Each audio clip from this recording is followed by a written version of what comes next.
YouTube family नमस्कार, प्रणाम। छोटों को ढेर सारा प्यार और आशीर्वाद। कैसे हैं आप सभी? उम्मीद करती हूँ बहुत बहुत अच्छे होंगे अपने घरों में। हम भी बहुत अच्छे हैं। मैं रजनी एक बार फिर से आप सभी का अपने चैनल में स्वागत करती हूँ। तो दोस्तों अभी सुबह के 9 बजे हैं। 9 बजे से ब्लॉग शुरू कर रही हूँ, तो आप सभी ब्लॉग में बने रहिएगा। तो यहाँ पर मेरी सुबह का काम हो गया आधा मेरा। तो यहाँ पर मेरी पूजा पाठ हो रखी थी। तो दोस्तों वीडियो को फुल वॉच कीजिएगा। जो भी चैनल पर न्यू आते हैं तो वीडियो पसंद आती है तो सब्सक्राइब कर लीजिएगा, लाइक कर लीजिएगा। तो यहाँ पे मैं नाश्ता पानी सारा हमारा हो गया था। तो यहाँ पे किचन साफ़ कर दिया था मैंने। ये यहाँ पे मैं पालक साफ़ कर रही हूँ। कल पालक लेकर आया था ना रिसु मेरा शाम के टाइम पे। तो ये ना एक दिन रख दो तो ना सूख जैसा जाता है ना, थोड़ा थोड़ा पत्ते पीले पीले जैसे पड़ जाते हैं। वैसे तो मैंने बाहर से ही रखा था, फ्रिज में रखा था तो और भी ख़राब हो जाता है ये। तो मैं इसे ना साफ़ कर रही हूँ। मैंने कहा आज मैं बनाऊँगी इस पालक पनीर। तो यहाँ पर मैं बाल बना रही थी। तो इस पालक ना मैं साफ़ करके उबालने को रखाई हूँ। तो यहाँ पे मैंने सोचा कंबल के कवर बेचने वाला तो नहीं आ रखा है, कंबल के कवर दे देते ना मुझे। तो ये ट्रैक सूट वाले आ रखे हैं। ये ट्रैक सूट, गर्म ट्रैक सूट लेकर के आते ना। तो बहुत तब बोल रहे थे तुमने पिछले साल लिया था और नहीं ले रहे हो, बोले थे। मैंने कहा नहीं अभी नहीं लेना है, अभी नहीं चाहिए करके। तो फिर चले गए थे। तो यहाँ पे मैं बाल सुलझा रही थी। तो आमा बैठी थी सामने, अम्मा ना। तो वो नाश्ता कर रहे थे, तब बात कर रहे थे वहाँ पर से। तो धूप भी आ रही थी बढ़िया सी यहाँ पे। तो धूप भी सेक रहे हैं। आज 22 तारीख है, आज है मेरी एनिवर्सरी। तो ये ब्लॉग मतलब इसके अगले वाला ब्लॉग आएगा एनिवर्सरी का। तो आज मैं यहाँ पे खाने की तैयारी कर रही थी, खास दिन की तैयारी। और टेस्टी टेस्टी सा खाना बनाएंगे आज। और आज हमारे गाँव में है महिला संगीत, तो वहाँ भी जाना है। तो इसलिए मैंने कहा आधा खाना ना मैं बना करके ही जाऊँगी, मतलब आधी तैयारी मैं कर करके जाऊँगी। फिर मम्मी लोग दिन में आएंगे ना। बहुत ज़्यादा बड़ा सा नहीं है ऐसा कुछ, छोटा सा अपने घर के हैं। तो मम्मी आएगी, भाभी आएगी, उनकी बेटी है तो वो आएंगे। तो वो भी शाम तक ही आएंगे। तब तक मैंने कहा मैं महिला संगीत से भी आ जाऊँगी, थोड़ी देर में हो जाती हूँ। तो यहाँ पे रिसु मैच देख रहा था। तो इसने ना बिस्तर ऐसे फैला रखा, उधर तकिया उधर कंबल सब ऐसे ही रखा हुआ है। तो यहाँ पे मैंने कहा मैं कपड़े निकाल लेती हूँ फटाफट से। तो बहुत हपड़ दपड़ हो रखी थी उधर खाने की भी तैयारी। मैंने कहा आधा खाना मतलब कर देती हूँ जो जो मेन है ना, नहीं तो फिर थकान जैसी हो जाती है मुझे। फिर अकेले ही सब कुछ करना पड़ता है तो फिर थका वो हो जाती है ना, बहुत थक जाती है। एक तो ऐसी शादी सा हो, महिला संगीत से उससे बैठे बैठे ही थक जाती हूँ मैं। तो मैंने कहा आधा मैं कर ही जाती हूँ। थोड़ा बहुत मैंने बना भी लिया था। तो जो पीसने पासने वाला, जैसे मिक्सी में पीसना है ना, प्याज टमाटर पालक, वो चीज़ें मैंने पीस दी थी। तो कपड़े भी मैंने कहा निकाल लेती हूँ, फिर थोड़ी देर में ना तैयार हो जाऊँगी। तो यही साड़ी पहन लेती हूँ। मैंने कहा यही वाली निकाली है मैंने। तो चलते हैं अब मैं किचन की तरफ दिखाती हूँ आपको। तो किचन में आ गई थी मैं। तो यहाँ पे ना मैंने बना लिया है, मतलब छोले उबाल करके रखे हैं। और इसमें मैंने ना सिमई बना रखी है, सिमैयाँ बना करके रख दी थी मैंने कहा। और वैसे भी ठंडी के दिन है तो चल जाती है, क्योंकि शाम हो जाएगी ना, फिर मुझे आते आते भी 5 बज ही जाएंगे। तो यहाँ पे मैंने सिमैयाँ बना दी थी, छोले उबाले हैं सिर्फ। और इसमें मैंने बना रखी आलू की चटनी। इसमें आलू प्याज और मूली डाल रखी है। मूली बहुत अच्छी हो रखी थी, मीठी। तो ये भी मैंने डाल दी है, काफ़ी अच्छी बन गई है चटनी। और ये है बूंदी का रायता बनाया है। और चटनी तो थोड़ा बहुत मतलब बच ही गई थी सारी। तो यहाँ पे फिर मैं तैयार भी हो गई थी। और जो पीसे हैं मैंने पालक अलग, वो फ्रिज में रख दिया मैंने। तो अब मैं जाती हूँ महिला संगीत में, जाऊँगी फटाफट से। अभी बज रखे हैं 2 बज रखे हैं। वैसे अभी तक वहाँ पे कोई इतना आया तो नहीं था। तो पर उनका चलो चले जाते हैं। तो यहाँ पर से बाहर को जा रही थी, तब अम्मा बोलते एक फ़ोटो मेरे साथ भी खींचना। मैंने कहा चलो फिर उनके साथ फ़ोटो खींची, वो थोड़ी देर में आएंगे। तो हम आ गए थे यहाँ पे ना। अभी आ ही नहीं रखे थे ज़्यादा कोई, मतलब अभी तो वैसे 2:30-3 बजे तक ही आए सब धीरे धीरे। तो पर हम आ ही गए थे। कहीं कहीं तो शुरू हो जाता है ना 2 बजे जैसे। तो यहाँ पर आ गए थे हम। अभी कुछ भी नहीं हो रखा, सबसे पहले हम यहाँ रखे। तो यहाँ पे है इनके भतीजी की शादी है। तो यहाँ पे सब टीका हीका रखा है, टीका लगा लेंगे। तो यहाँ पे लगा रहे थे टीका। तो उसके बाद फिर बैठेंगे। मैं तो थोड़ी देर ही बैठूंगी। मैंने कहा कहीं मम्मी लोग आ जाएंगी तो फिर ऐसे भी अच्छा लगता ना। मेरी नज़र बाहर कोई थी पर वो देर में ही आए थे, जब लास्ट दुल्हन का डांस हो रखा था ना, तो तभी आए थे फिर वो। तो यहाँ पे टीका लगा लेंगे सब, तो अब बैठ जाएंगे। अब सब आ गए थे यहाँ पे, सभी आ ही गए थे लगभग। तो अब यहाँ पे डांस शुरू होगा। अभी मतलब ढोलक में गाने गाते हैं ना जैसे शगुन के, तो वो गाने गाएंगे 2-4 गाने।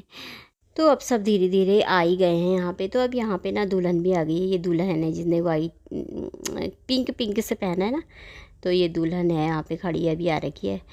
तो अब भी डांस ही शुरू होगा। अब तो सीधे क्योंकि 3 साढ़े 3 ऐसे बज गए थे, मतलब शायद मेरे ख्याल से 3 बजे थे कितने, तो मतलब बज गए थे। तो ये देखिए, अभी देखना, यह है दुल्हन। आज महिला संगीत है यहाँ और कल को है बारात। तो दोस्तों यहाँ पर अब होंगे डांस, एक से बढ़कर एक डांस होंगे यहाँ पर। और दुल्हन को बैठाने के लिए स्टूल जैसा होता है ना, उसमें बैठाते हैं, तो वो देख रहे थे, अभी लेने गए थे वो। तो अब यहाँ पे डांस शुरू होंगे। तो दोस्तों आप सभी इंजॉय कीजिएगा डांस को।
दोस्तों आज का ब्लॉग फिर यहीं पर समाप्त कर लेते हैं। कल को एनिवर्सरी की ब्लॉग के साथ मिलते हैं, क्योंकि ब्लॉग बहुत ज़्यादा लंबा हो जाएगा ना, तो इससे आगे को ब्लॉग में ना कल को डालूंगी। यहाँ पर तक का आज ही था, तो ये दुल्हन का डांस है। तो चलिए बाय दोस्तों, कल को मिलते हैं, अपना ख्याल रखिएगा।